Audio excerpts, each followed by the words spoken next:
To save her brother from debt, she marries a cruel millionaire. But on their first night— Hello everyone. Before we begin today's story, I have a small favor to ask. Please hit subscribe and turn on the notification bell so you never miss our channel's new videos. It is quick, free, and the best way to support us in bringing you more dramatic stories. Your support means the world to us. Where are you watching from? Drop your city or country in the comments below. Thank you very much. Now, let us return to our main character.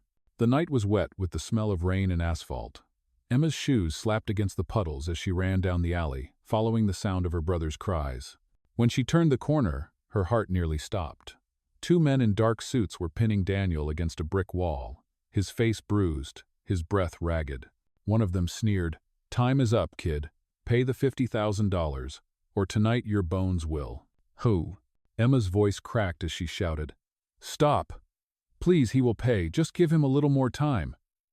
She threw herself between them, arms spread wide. Her small frame shook, but her eyes burned with defiance. The men exchanged a look and stepped back, only slightly. A shadow stretched across the pavement. From the sleek black car at the mouth of the alley, a tall figure emerged. The man's shoes gleamed under the dim streetlights, his coat tailored to perfection, his expression unreadable. Adrian Blackwood. Even in the darkness, his presence dominated the alley. He walked with the calm authority of someone used to owning everything he touched. Emma froze, her breath catching. She had seen his face before in news articles, in financial magazines, a self-made millionaire, ruthless in business, untouchable in wealth. And now, the man standing between her brother's life and ruin. Daniel whimpered, "Emma, do not, please." But Adrian's cold gaze silenced him instantly. Adrian's voice was smooth, controlled, carrying no trace of pity. "Your brother owes me $50,000. He had 6 months. He has nothing. You plead for mercy, but mercy is not free." Emma swallowed hard, her nails biting into her palms. "I will work. I will pay it back. Just do not hurt him." A faint smirk touched Adrian's lips. "Work? You could labor 10 years and still not cover the interest." He let the words hang, then stepped closer, his eyes locked on hers. "But there is another way." The rain hissed around them. Emma's heart pounded. "What way?" Adrian lowered his voice, but the cruelty in it was sharp as glass. "Marry me." The world stopped. Daniel gasped. Emma felt her knees weaken. Adrian continued, each word deliberate. "You will become my wife. In name, in public, bound by contract. 1 year. During that time, your brother's debt vanishes. Refuse, and he pays in blood." Emma's lips parted, her breath trembling. She wanted to scream that this was madness, that no human being could demand such a price. But when she looked at her brother's battered face, she knew she had no choice.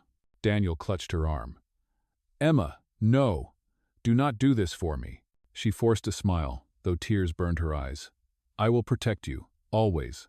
Emma turned back to Adrian. "If I agree, you let him go.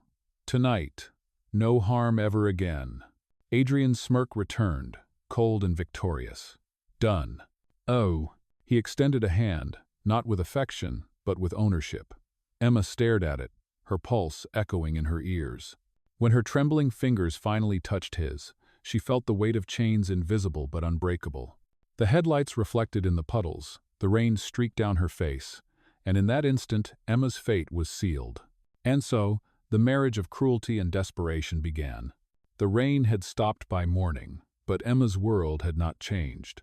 She stood in the echoing marble hall of Adrian Blackwood's mansion, its chandeliers glittering above her like a cage made of diamonds. Her brother Daniel was safe, released exactly as Adrian had promised, but the price had been her freedom. A lawyer with sharp glasses placed a thick stack of papers on the long mahogany table. "This is the marriage contract," he said, his tone flat, as if this was routine. "Sign here, here, and here." Emma's hand shook as she held the pen. She scanned the first page, her heart sinking with every line. 1 year of marriage, 1 year of living under Adrian's roof. Absolute obedience to his rules. No divorce until the term expired. If she breached the agreement, Daniel's debt would return triple. Her voice trembled. "This is not a marriage. This is a sentence." From the head of the table, Adrian leaned back in his chair, expression carved from stone. Call it what you like. Business, arrangement, prison. It does not matter. The only fact that matters is your brother's life depends on it. Emma closed her eyes. She could almost hear Daniel's pleas from the night before, telling her not to do this. But he was safe now. He was breathing because of her choice. That was enough. She pressed the pen to paper. Her name looked fragile beside Adrian's bold signature, like a flower trapped beneath iron. The lawyer collected the contract, bowed slightly to Adrian, and disappeared into another room. Silence filled the hall. Adrian stood, every movement controlled, deliberate. He walked toward her, his polished shoes clicking against the marble. From this day forward, you will reside here. My staff will attend to your needs. You will appear at social functions as my wife. In private, you will not interfere with my life. Do not expect affection. Do not expect love. This is business, nothing more. Emma forced herself to meet his gaze. You think I want your affection? I agreed because you left me no choice. Oh. For the first time, his eyes flickered, a shadow of something unspoken. But it vanished as quickly as it came. He turned away, his voice cold. The guest wing has been prepared for you. Dinner is at 8. Do not be late. The butler gestured for her to follow. Emma's footsteps echoed as she trailed down the long corridor, past walls lined with oil paintings and gilded mirrors. Everything was perfect, spotless, and suffocating. Her room was larger than the apartment she had shared with Daniel, furnished with silk curtains and carved furniture. Yet when the door closed, she felt the weight of chains invisible but binding. She touched the edge of the bed, whispering to herself, 1 year. I just need to survive 1 year. Outside, the estate stretched across acres of manicured gardens and silent fountains. Emma watched from the window, realizing she had exchanged one kind of poverty for another. She was no longer broke, but she was owned. As dusk fell, she dressed for dinner, her reflection pale in the mirror. She told herself she would not cry. She would not give Adrian the satisfaction of seeing her broken. The clock struck 8. Somewhere in the vast halls, Adrian Blackwood was waiting. And the first night of their cruel bargain had only just begun.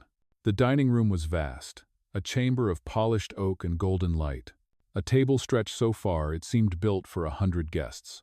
But tonight only 2 places were set. Emma entered quietly, her dress simple, her hair pulled back. She felt the chill in the air before she even saw him. Adrian was already seated at the far end, glass of red wine in hand, posture flawless, as if sculpted by discipline itself. He did not look up when she approached. A servant pulled out her chair, the scrape of wood echoing in the silence. Emma sat, her back straight, her hands folded in her lap. The plates were lined with food more delicate than anything she had ever tasted, yet the sight of it turned her stomach. She had no appetite. Minutes passed. Forks touched china. Glasses clinked faintly, but no words were spoken. The silence thickened, pressing on Emma until she could bear it no longer. You have what you wanted, she said finally, her voice steady though her heart raced. I signed your contract. My brother is free. What more do you expect from me? Adrian raised his eyes, the candlelight catching the sharp planes of his face. Discipline, silence, appearances. You will stand beside me when I command it. You will smile when I demand it. Beyond that, I expect nothing, and neither should you. Emma clenched her fists beneath the table. You think money gives you the right to own people, but you cannot own my heart. His lips curved, not into a smile but into something colder. Your heart is irrelevant. This is not a romance, Emma. This is survival. Remember that. Her name on his tongue startled her. It was the first time he had spoken it, yet it carried no warmth, only warning. Dinner ended with the weight of unspoken battles. Adrian rose, his chair gliding back with a controlled motion. He placed his glass down, unfinished, and walked toward her. For a moment, Emma thought he might offer his hand, or a word, something human. But he simply passed her, his cologne trailing like smoke. Follow me, he said. Her chest tightened. This was it, the first night, the part of the bargain she had dreaded most. They climbed the grand staircase, the house silent except for their footsteps. At the top, Adrian paused before a pair of double doors carved with blackened oak. He pushed them open, revealing a bedroom vast enough to swallow the small apartment she once called home. The bed stood at the center, draped in silver silk. A fire burned low in the hearth, shadows flickering against the walls. Emma's pulse hammered. She forced herself to speak. "If you think I will give myself to you just because of this contract, you are mistaken." Adrian turned to her, his expression unreadable. He stepped closer, the firelight sharpening his features. "Do not flatter yourself. I do not touch what does not belong to me willingly." His words cut deeper than she expected. For a heartbeat, she almost believed she saw a flicker of restraint, a line even he would not cross. He gestured toward the adjoining door. "The guest room is there. Sleep. Tomorrow, you will play your role. That is all." Emma blinked, startled. Relief and confusion tangled inside her. She had braced herself for cruelty, yet he offered distance instead. She walked into the guest room, the door closing softly behind her. Alone at last, she leaned against the wall, trembling. She was safe, at least for tonight. But his words haunted her. "Do not flatter yourself. Why would a man like Adrian, ruthless and unfeeling, draw that line?" Emma lay in the darkness, staring at the ceiling. She had entered this house as a prisoner. Yet on this first night, she sensed the walls between them were more complicated than she had imagined. And in the silence, she knew this was only the beginning of their war. Morning sunlight spilled across the curtains of Emma's new prison. She woke in the guest room, her body heavy from a restless night. The silence of the mansion pressed in on her, broken only by the faint ticking of a clock. For a moment, she forgot where she was, until she opened the door and stepped into a hallway lined with portraits of stern-faced men who had come before Adrian Blackwood. Every detail reminded her that this was not her home. It was his empire. The household staff moved quietly, respectful but distant. A maid brought her breakfast, served on porcelain so delicate she was afraid to touch it. Emma pushed the food aside. She had no appetite for luxury when her freedom was gone. Later that afternoon, she wandered into the library, a cavern of shelves stretching to the ceiling. Her fingertips brushed along the spines of books, finding comfort in their stillness. For a brief second, she thought she could lose herself here.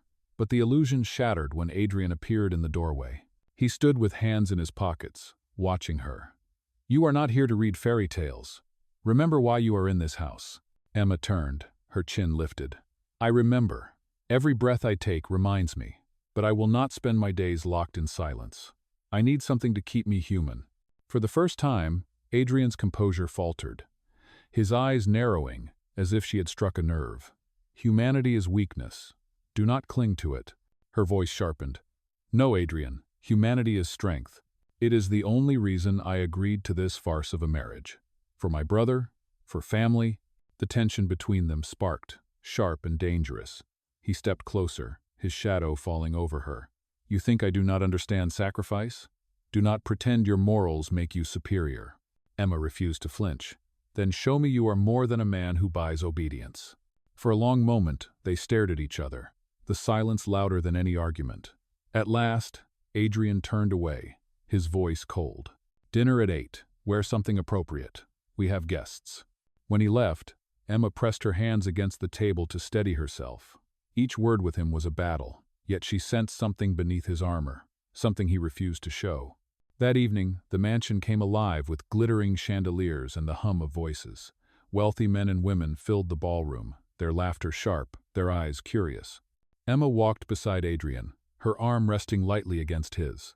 To the crowd, they looked like a perfect couple, elegant and united. Inside, Emma knew the truth. She was nothing more than an actress in his carefully staged play. As Adrian introduced her, Emma smiled politely, hiding the storm in her chest. The guests whispered, some envious, others suspicious. She heard fragments of their gossip. A nobody. Why her? What does she have on him? Each word stung, but she held her head high. Through it all, Adrian's hand never left her back, firm and possessive. He guided her through the crowd, like a man controlling every move on a chessboard. Yet when their eyes met across the rim of his glass, Emma saw something flicker there, quick and unguarded. For the first time, she wondered if his cruelty was the whole truth or just the mask he wore to hide a scarred heart. But one thing was certain, this masquerade of a marriage was only beginning. and every day under his roof would test the boundaries of her strength. The night of the party dragged on with glitter and noise, but Emma carried herself with quiet dignity until the last guest drifted away. By the time the chandeliers dimmed, she felt drained, her smile brittle from hours of pretense. She slipped out to the garden, needing air. The roses glistened with dew under the moonlight, and for a brief moment Emma allowed herself to breathe. The silence was a comfort until a voice broke it. "You held yourself well tonight." She turned sharply. Adrian stood a few steps away. Jacket unbuttoned, tie loosened, the picture of control, even at rest. Emma's hands curled against her dress. "I did what you demanded. I played my role." His eyes glinted. "And you played it convincingly. Some of them already believe you are in love with me." The words struck her like a slap. She took a step closer, anger burning in her chest. "Do not mistake endurance for affection. What I feel for you is not love, it is survival." For the first time, his jaw tightened, as if her defiance unsettled him. He moved closer, the space between them shrinking until she could feel the heat of him. "Survival, yes. But I wonder how long before you realize there is more binding us than a contract." "Oh," Emma refused to retreat. "You know nothing about me, and I will not let you twist my sacrifice into something it is not." The silence stretched, heavy with tension. Then, without warning, Emma swayed. The exhaustion of the day, the weight of her choices, and the lack of food overwhelmed her. Darkness threatened the edges of her vision. Adrian's hand shot out, catching her before she crumpled to the ground. His arm circled her waist, steadying her against his chest. The contact was electric, both terrifying and strangely gentle. "Emma," he said, his voice sharper now, tinged with concern. "When did you last eat?" She struggled to speak, embarrassed by her weakness. I was not hungry." He cursed under his breath, the sound low and furious. Without hesitation, he lifted her into his arms as if she weighed nothing. The cold mask on his face cracked, replaced with something raw, something she had not expected. Worry. Emma's cheek pressed against his shoulder, her heartbeat wild with confusion. "Put me down. I can walk." "No," Adrian said firmly, striding back toward the mansion. "You will not collapse again, not while you are under my roof." The staff stared as he carried her through the hall, their eyes wide but wisely silent. Adrian ignored them all, his focus fixed on the woman in his arms. In her room, he set her carefully on the bed, pulling the blanket over her. For a moment, his hand hovered above hers, as if he wanted to offer comfort but could not allow himself to cross that line. "Rest," he ordered, his voice low but unsteady. "I will have something prepared for you." Emma blinked up at him, confusion swirling in her chest. The ruthless millionaire, who had forced her into this cage, had just shown a fragment of tenderness. Before she could speak, he straightened, retreating toward the door. At the threshold, he paused, his back to her. "Do not mistake this for weakness. You are my responsibility, that is all." The door clicked shut, leaving Emma staring into the darkness. Her heart told her there had been more in his voice than responsibility, and for the first time, she wondered if the man who had enslaved her life might not be as unbreakable as he seemed. Morning light spilled into the room, soft and golden, but Emma did not feel at peace. She lay still for a long time, staring at the ceiling, remembering the sensation of Adrian's arms around her. The memory unsettled her more than the contract itself. She told herself it had meant nothing, only duty. Yet deep down, she could not erase the tone in his voice when he carried her something more than obligation. By mid-morning, she forced herself out of bed. She checked her phone and saw a message from Daniel. "I am safe. Do not worry. Please take care of yourself." Relief washed through her, though she typed no reply. She could not risk anyone watching her communication. That afternoon, she found herself once more in the library, hoping for solitude. But as if fate mocked her, Adrian entered again. He carried a folder, his expression hard. "You will accompany me tonight to a charity gala. The press will be present. You will look the part of my wife." Emma straightened. "And if I refuse?" His gaze sharpened. "Then your brother's safety is reconsidered." Of note, her stomach turned, but she forced her voice to remain steady. "You do not have to threaten me every time. I already know the price." Adrian's lips thinned, but he did not answer. Instead, he placed the folder on the desk. A photograph slipped free. Adrian, younger, standing beside a smiling woman with dark eyes. Emma reached for it instinctively, curiosity flickering. Adrian's hand closed over hers before she could touch it. His grip was firm, his eyes suddenly colder than ice. "Do not touch what does not concern you." Emma met his gaze, unflinching. "Who is she?" For a long moment, silence filled the room. Then Adrian released her hand as if burned, his jaw tight. She was a mistake. His voice carried a weight. Emma recognized, not anger, but old pain. The photograph vanished back into the folder, but the image stayed in her mind. She softened slightly, daring to ask, "Is that why you think all women are liars? Because of her?" Adrian's eyes darkened, and for the first time, she saw not just a ruthless millionaire, but a wounded man. He turned sharply toward the door. "Be ready at 7. Wear something worthy of the Blackwood name." The door shut behind him, leaving Emma alone with the faint scent of his cologne and the heavy silence of the library. That night, Emma stood before the mirror in a gown the color of midnight. The fabric shimmered with every breath, a gown chosen not by her, but by his staff.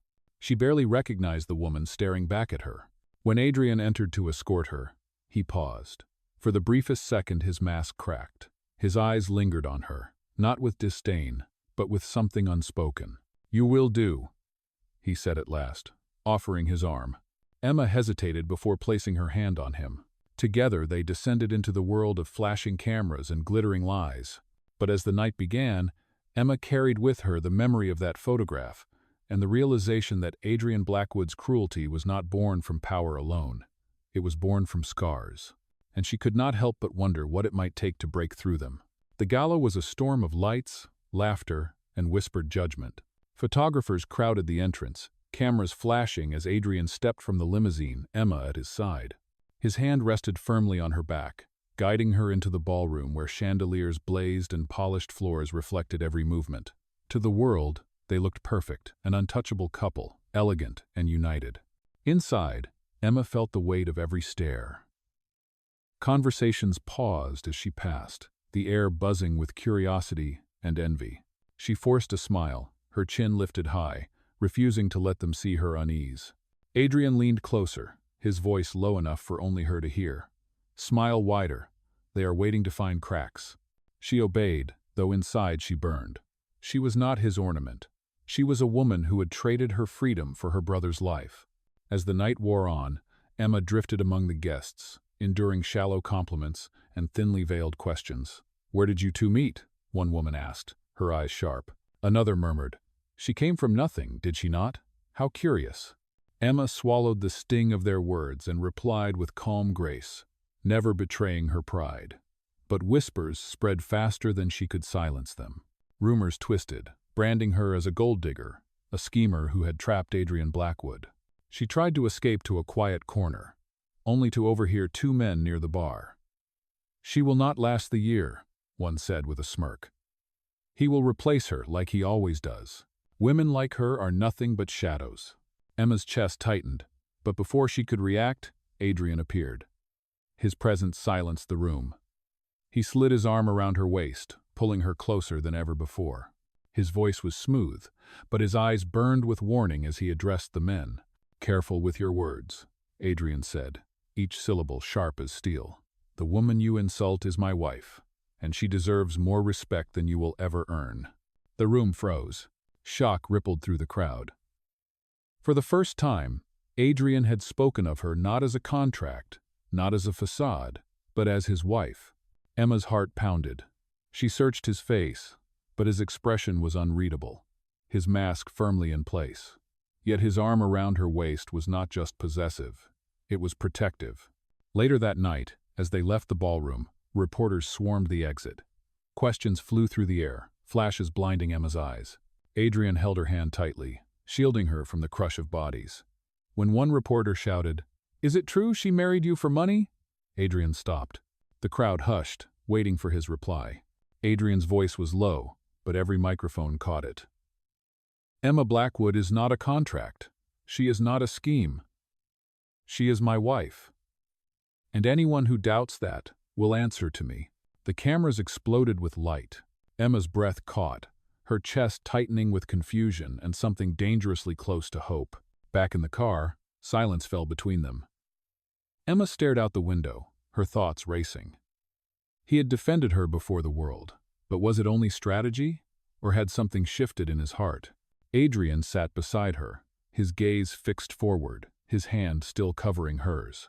Neither of them spoke, but in the quiet of that ride home, Emma realized the walls between them were beginning to crack. And with every crack, the truth of Adrian Blackwood was slowly being revealed. The following days after the gala were a blur of headlines and speculation. Newspapers and glossy magazines printed photographs of Emma and Adrian standing side by side, her smile graceful, his expression unyielding. Some articles praised her beauty and poise, but most sharpened their words into knives. A marriage of convenience. A desperate nobody. A contract bride. Emma avoided the papers, but whispers reached her anyway. Even the staff in the mansion carried the weight of gossip in their glances. She endured it all with her head held high, but inside, doubt gnawed at her. How long could she survive beneath their scrutiny? One evening, Adrian summoned her to the grand hall. The firelight flickered against the walls as he stood near the hearth, a glass of brandy in hand. His posture was rigid, his eyes shadowed. "You have heard the rumors," he said without turning. Emma crossed her arms. "I hear them whether I want to or not." Adrian finally faced her, his gaze sharp. "Then you also know they believe you are nothing more than a contract." She lifted her chin. "Are they wrong?" The question cut through the silence. For a moment his mask faltered, revealing something raw beneath. He set the glass aside, stepping closer. "They are wrong because I will not allow them to define you. You are my wife. That truth will be known." Emma's breath caught as he reached into his coat pocket. From it, he pulled the contract she had signed, the papers that bound her life to his. He held them in the firelight, the edges glowing gold. Her voice shook. "What are you doing?" Adrian's jaw tightened. Ending this. Before she could stop him, he tossed the contract into the flames. The paper curled, blackened, and vanished into ash. Emma's eyes widened. "Why? That contract was your weapon against me. Without it, Adrian interrupted, his voice fierce. "You are not bound by debt. You are not my prisoner. You are my wife.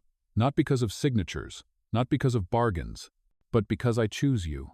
The words struck her harder than any threat ever had. She stared at him, her throat tightening, her heart racing in a rhythm she could not control. Adrian stepped closer, his voice softer now. "I once swore never to trust again, but you have torn down walls I thought unbreakable." Emma's hand trembled as she touched her chest, trying to steady the storm within. For so long she had resisted him, hated him, feared him. But in this moment, with the flames consuming the proof of her chains, she saw him not as a ruthless millionaire but as a man stripped of his armor. "Adrian," she whispered, her voice barely audible. He reached for her hand, his touch firm yet careful, as if afraid she might pull away. "Emma Blackwood. Not my contract. My wife." Tears blurred her vision. The cruel arrangement that had begun in darkness had transformed into something she had never dared to hope for. For the first time since stepping into this house, Emma felt the chains around her heart begin to fall away. And in the glow of the fire, she realized this was no longer a story of survival. It was the beginning of love. The fire crackled softly as the last ashes of the contract disappeared, leaving only silence between them. Emma stood frozen, her heart pounding with disbelief. Adrian had destroyed the one thing that had chained her to him, the one weapon he had used to keep her in place. Now, there was nothing left to bind her but his words. Her voice wavered. "You set me free. But why? You could have kept me under your control forever." Adrian's eyes held hers, steady and unflinching. "Because love cannot grow from chains. I do not want your obedience. I want your choice." Tears welled in Emma's eyes, but they were not tears of despair. For the first time, she felt the heavy weight on her chest begin to lift. Still, doubt lingered. What about the world outside? They will never believe this marriage is real. They will keep calling me names. A nobody who took advantage of you. Adrian stepped closer, his voice calm yet resolute. "Then let them see for themselves. Tomorrow, we will face them together. and I will make it clear that the only truth is this. Emma Blackwood is my wife, not because of money or contracts, but because I love her. The next day, the mansion's gates opened to reporters and flashing cameras. Emma walked beside Adrian, her hand firmly in his. The noise of shouted questions filled the air, but Adrian did not flinch. He stopped on the marble steps, pulling her gently forward until they stood before the world. "This woman," Adrian declared, his voice carrying across the crowd, "is my wife. She is not a bargain. She is not a lie. She is the woman I love, and anyone who dares to dishonor her will answer to me." The cameras erupted with flashes, capturing every word, every look. Emma felt her cheeks burn, but her chin remained lifted. She no longer needed to hide. That evening, back inside the mansion, Emma found Daniel waiting in the foyer. He rushed to her side, eyes wide with relief. "Emma, I saw the news. I could not believe it. He stood up for you." She hugged her brother tightly, her heart overflowing. "You are safe now. That is all I wanted." Adrian watched them quietly from the stairs, his expression softer than Emma had ever seen. For once, he did not interrupt, did not command. He simply let them be. Later that night, Emma stood in the garden, the roses fragrant under the moonlight. Adrian joined her, his coat draped over her shoulders to shield her from the chill. It was the same coat she had once adjusted for him in silence, a small gesture he had never forgotten. She looked up at him, her voice trembling but sure. "You once told me not to expect love. But now?" Adrian's hand cupped her cheek, his eyes steady. "Now, I give it freely. Not business, not debt, just love." Emma's tears fell, but this time they carried no sorrow. She leaned into his embrace, the walls between them finally gone. And in that moment, the cruel marriage born of desperation became the love story. Neither of them had expected one sealed, not by contracts, but by truth, by justice, and by the courage to choose each other at last.